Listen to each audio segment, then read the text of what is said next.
Hi everyone. Today we have with us our illustrious alumni from the Department of Agricultural Economics at the University of Nebraska, Lincoln, Syed Imran Ali Meerza. Hi Imran, it's so nice to chat with you and thank you so much for joining us for this conversation.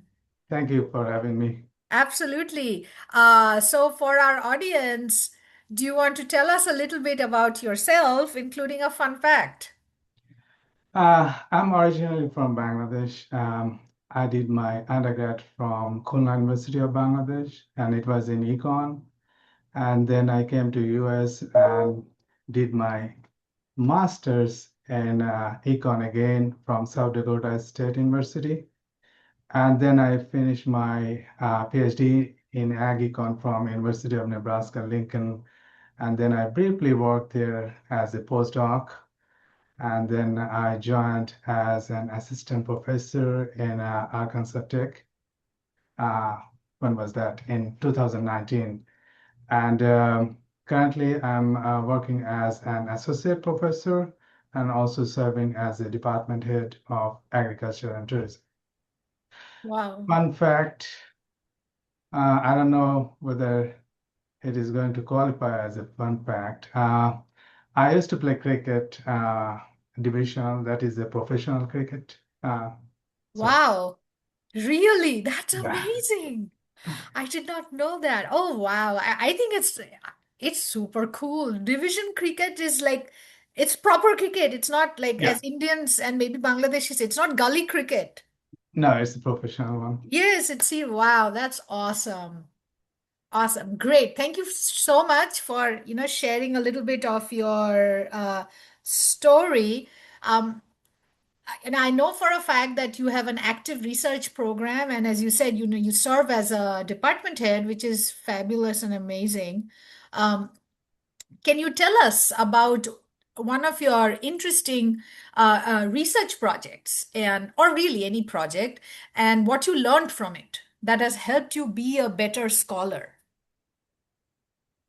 Yeah, so my research focus mainly at the intersection of behavioral and experimental economics, industrial organization, and food economics. So I'm really interested in current and emerging issues affecting the agri-food system, like food fraud, then gene editing, information avoidance, AMR, like antimicrobial resistance, Right. biofortified rice. So those are the things. But instead of focusing on one project, I'm going to focus on overall thing. So when I started my career as a researcher, I was focusing on publishing papers, right? Writing manuscript, developing ideas, and all those things, designing the experiment. As I'm getting more and more experience, I feel like should I focus on the quality or should I focus on quantity? So we need quantity for tenureship and promotion, but the main objective of research is to advancing the knowledge, right?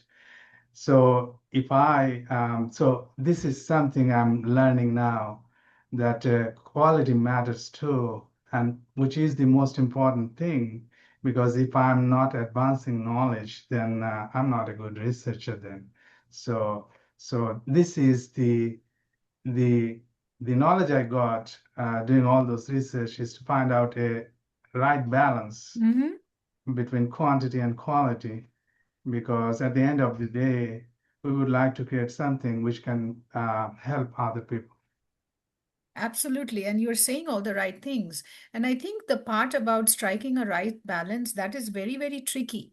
Not just because of a put like a real or a potential quantity versus quality trade-off, but also the fact that oftentimes, from our own projects, we generate a lot of data, a lot of findings, and how to kind of like package them in a way Mm. that, they can stand on their own and still, even if the quality, not the quality, but the contribution is not like significant, it's only marginal, we feel good about that work. And for everybody out there, Imran is a very good researcher, so if he's saying stuff like, You said something about quantity versus quality, and I was like, you've always done good work, regardless of, and if you've done more good work, that's awesome, for sure. It's more like subjective, right? When you're talking about when I'm measuring the quality of research of mine, it's subjective, right? So that's And that's true. That's true. And I think what I have come to realize, and this is what I do, is that I try to do my best work, and then I try to hope to publish it, and then I try to publicize it. Because I have taken, that is one of the big mind shift, like mindset shifts that I have done, is that I know I did a good work. I am Mhm. going to publicize it like crazy to get it in front of people, because nobody's going to do that for me. And that's kind of like an add-on to the quality versus quality quantity argument, but I just wanted to add that. Okay. Yeah, exactly. But you're completely right that it is subjective, because ultimately it's you who's doing the Yeah. work. For Yeah. sure, for sure. So did mention, um, you mentioned that you are serving as the department head of your unit department. That's so amazing, because that, imagine, is a very difficult, it's a challenging role. Difficult often sounds like negative, and that's not my intention. So, my question is, for all those academics out there wondering what it takes to be an administrator, what would you tell them? Is there a list of things that they should kind of work on, to, if they want to be an administrator in the future? I would say there are mainly three key components here. One is to you need to know how to lead people, Mm-hmm. how to manage resources, and how to make decision. It's decision which can affect a group of people.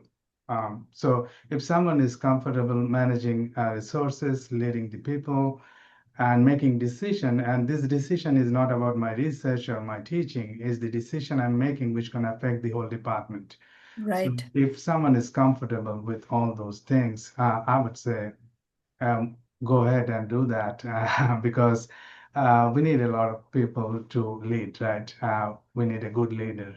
Um, when I lead, I focus on two things. One is like a servant leadership, where I'm making sure I'm providing all the resources we need so that faculty can effectively transfer knowledge to the student. It could be inside the classroom, it could be any research project going on between the faculty and the students.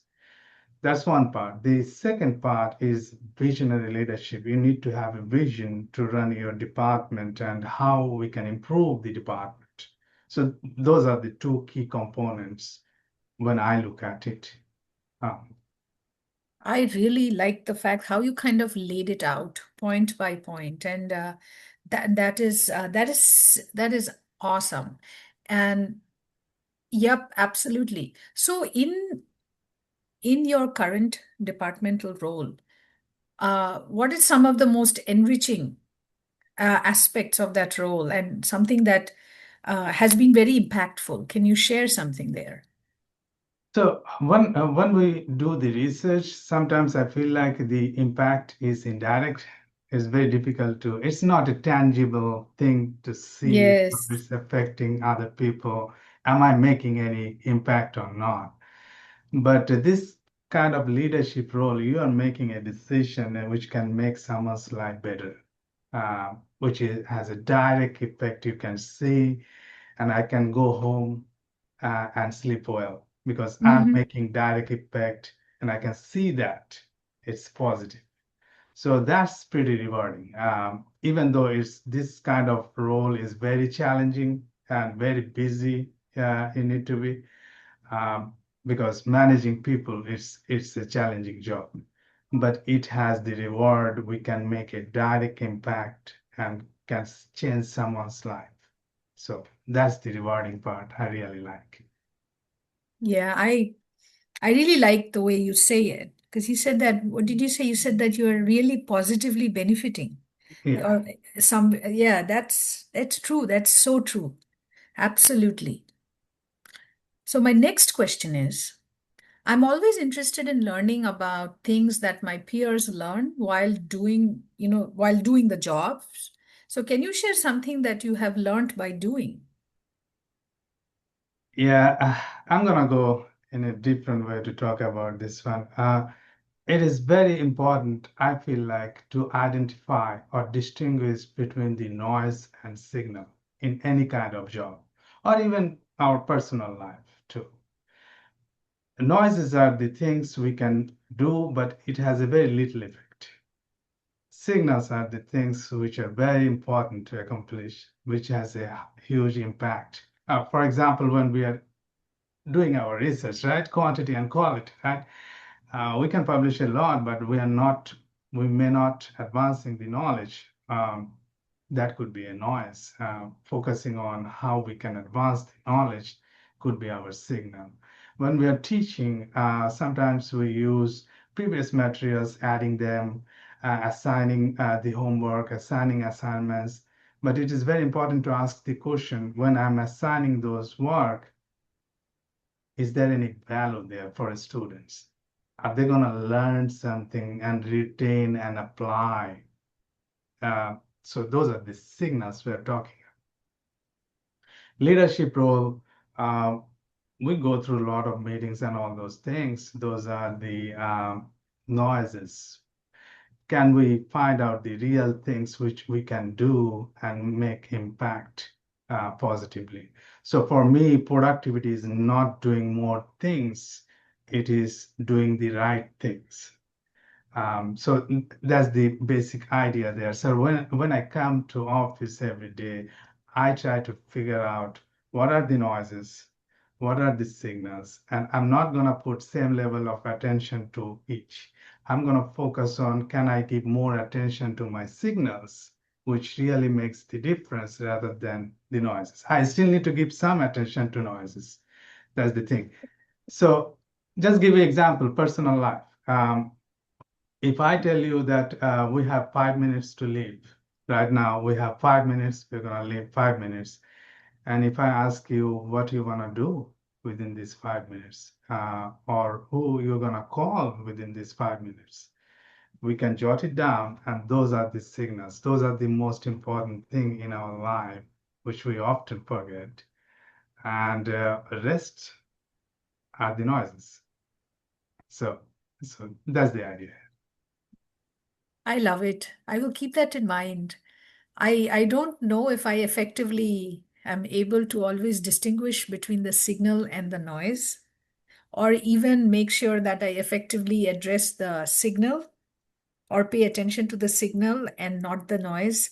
So thank you so much for, kind of breaking it down for me as well as for our audience. I love that. It is, yeah, I'm like every conversation that I've had on these series of interviews, I've learned something, and this is one of the highlights.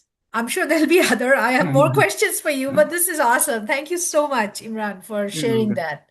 Um, we are in the age of artificial intelligence. So, can you share how you use AI in your professional activities or plan to do that, or maybe not plan to do that? And I will tell you why I'm asking this question because I want to give the audience insights about how other scholars are using AI in professional settings. Yeah, that's a good question, and it is very popular nowadays, right? I try to incorporate AI in my day-to-day life. I train my model. It knows all my research. So when I'm developing new research ideas, it can help me to brainstorming and develop the ideas. It's not like replacing me developing ideas, rather it's amplifying my productivity. To look at that. Also, I incorporate that in my when I was teaching. I incorporated that in my classroom. Like I used to teach, I still teach ag business management class, where students need to use AI. They develop a whole business ideas, and then they write the business plan, and then they present in front of the um, loan officers, those commercial loan officers of the bank, or also last semester. It was one of them was a real investor. Uh, so so they need to incorporate AI there as they are developing the ideas. So that's another thing. Leadership role, it helps me desk jobs. There are a lot of desk jobs. It can help me make it quicker, increase Mm-hmm. my productivity a little bit more. So those are the things I'm using it, but I'm still exploring how we can incorporate that AI as it is developing in our day-to-day life to make our life easier. Right, right. Absolutely. I haven't gotten to the point where I have like a personal AI. I don't know what it's even called, like a client or whatever that It's a client. that's so who is or what is my partner. So I haven't gone to that point yet. So I am very, very early in the AI use spectrum. But I had an opportunity to view a few slides that somebody had posted on LinkedIn Mhm. about, and what it essentially said is that, if you don't use it, you are shortchanging yourself and shortchanging the students that you are going to advise because this is a productivity enhancing tool. Yeah. So that really made the case for me to start using it. Yeah, I would say it's mainly the productivity side of it. We can make it much quicker nowadays, as long as we are using efficiently. So, That's right. Absolutely. That's correct. Next question. Can you share a weakness which you are trying to address as you navigate the different roles of academia? yeah, I would say I have very active research program and also in a leadership role. I give less time to my family. Um, my kids are growing pretty fast, and balancing the job and family, that's my weakness. There are a lot of evenings I'm working in my research. I shouldn't do that. I should spend time with my kids. So yeah, that's my weakness. I'm still working on it, how to balance.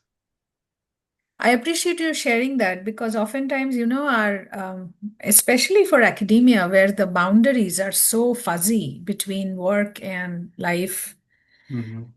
oftentimes we don't appreciate this trade-off, which is a very, very real trade-off between Yeah, work and family. And so I appreciate you sharing that. I think many people will identify with it, including um, myself, that, oftentimes we are not able to give the kind of time that we want to our kids, our yeah, spouse, other people in our family. So for sure. And also, I keep on being told kids are not like, when they are young, that time really goes fast. pretty fast. And Yes, you don't yes, want to miss it. yes, yes, absolutely. So I really appreciate you sharing that. My next question is, in terms of all, up un- up until now, looking at your past work and interactions, if you could redo something, what would that be? Or maybe there isn't anything to redo, which is I would, great. It would be great. it's a good question, to be honest. Yeah, I wouldn't change anything. It's a journey, right? We all go through a journey. In past, I made decisions, and I have success, I have loss, I missed opportunities, I had challenges, but all those contributed to who I am today, right? So that's the thing. I won't change anything because that's those are the experiences I have in my life, right? Uh, as a human being, I would say, given that we are on a time scale, and in order to exist, uh, in our in order to exist our body, we need space. So we always live in present, right? I cannot go back to my past. At this moment, I cannot go to the future. We always live in present and Mhm. we make decision in present, whatever information we have. We can have complete information, incomplete information, whatever decision I'm making now. I might think, oh, I have a complete information. In future, I will find out, no, I didn't have complete information when I made the decision. So these are the, as long as we are making decision based on whatever the info we have, we're good. And it's a journey, right? And good, bad, or ugly, it is me. So I won't change anything, to be honest. I like it. I love that's a good thing. That's a good thing. And what I will take from what I took from your response is that as long as you learn from your successes, learn from your mistakes, learn from the choices that you made, that's what it is ultimately. Is that how you can use the information from previous experiences to inform your current and future ones? Yeah, it's very important to. So for me, it's a very personal way of thinking. I want to make sure that I'm learning from my mistakes, and at the same time, I'm pretty humble to moving forward. And the humbleness is pretty key for me. Mhm. Uh, and it also makes my life easier um, when I'm thinking whatever the mistakes I made, that's the experience for me. Uh, Yes, so, absolutely. Frame your own narrative, right? yeah, yeah. Absolutely, absolutely. And I put a lot of stock in, you said you want to be humble, and that's something that I focus on a lot. So I'm on the same page with you there. Uh, One of the goals of these interviews is also for my guest to provide some mentorship advice, and you are in an excellent position to do so. So, what would you tell, the graduate students, maybe the undergraduate students, and early career scholars, or really anybody in academia? Mhm. What would be some wisdom that you would impart to them? So, when I was it's the same experience for graduate students. So, graduate students, they focus on completing all the assigned tasks for them, right? That's the life of the graduate students. When they move to the job, this is not the case, right? Uh, in that case, once we are switching to the job, we need to make our own decision. We don't need to wait for the instruction. We need to identify our priorities and then create our direction. So, changing from the student mindset to professional mindset is a key. It took me a while to understand that. But as soon as we can change that mentality, we can be a successful in professional Hmm. It took me a while too. life. I had to be told, change your mentality when I was sitting in my office in Philly Hall. So and that's not easy. Yeah, That's not easy. You have to force yourself to change, I feel. yeah. For It took a while for me to even understand that Mhm. there's a difference now, and I need to switch my Mhm. mentality. Absolutely, absolutely. I had an opportunity to go to a conference in the spring semester where I was part of a panel. And one of my fellow panelists made a very, very important distinction between, and he was talking about research, but he was talking about lower level decisions, no, lower level decisions requiring lower level of thinking and higher level of thinking. And he brought this up is that when you go from a graduate student to an early career faculty, you have to have a way of kind of delegating the lower level decisions to others and focusing time on the higher level decisions. And Yes, that is hard because that's you're the so noise. used to doing things all on your own. That's the noise versus signal. That's true. That's true. Yep, yep. My final question. What are some of the exciting things in store for you in the future, near future, distant future, whatever? Again, we don't know. We always live in our present. So I love to. So for me, making positive effect on the society, that is key for me. Whatever I'm doing can I improve someone's life? And that's what I like to do, and in future I will do. That's the thing, and that's would be focus of my future, to do something positive. Even if I can change someone's life, at least one, I would be happy. No, for sure. One is greater than zero. Yes, yes. Absolutely, and I'm sure it is more than one. But on that really positive note, thank you so much for joining me today on this great conversation. I've learned such a lot. Thank you very much for your time. Thank you. Absolutely. All right.